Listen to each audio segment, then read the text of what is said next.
Welcome to our channel. Today we how to set up Slack app integration with incoming webhooks. Easy tutorial step by step clearly. Open your web browser and navigate to the Slack API website.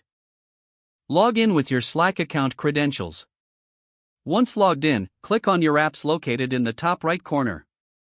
Select Create New App from the options presented. Choose the From Scratch option for a new app creation. Give your app a unique name that represents its purpose. Select the workspace you want to integrate the app with. Click on Create App to proceed to the app configuration page. In the left sidebar, find and click on Incoming Webhooks. Toggle the switch to enable incoming webhooks. Scroll down to the webhook URLs for your workspace section. Click on Add New Webhook to Workspace. In the pop-up window, choose the channel where you want the messages to be sent. Click Allow to grant permissions to the app for posting messages. You will be redirected to the app settings with a new webhook URL.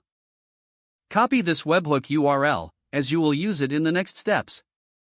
Now, open your code editor or tool of choice where you'll send data to Slack. Prepare a simple HTTP post request to the copied webhook URL. In your request, set the content type to application/JSON.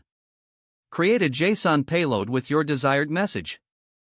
For example, use the structure, text, "Hello, this is a test message." Send the post request using your preferred method or tool. Check the designated Slack channel to verify that your message appears. Now you have successfully set up an incoming webhook for your Slack app. You can customize the JSON payload to include additional information, such as attachments or threads. Experiment with different messages to see how Slack handles the content. You can also create multiple webhooks for different channels as needed. Return to the Slack API dashboard anytime to manage your app or webhooks.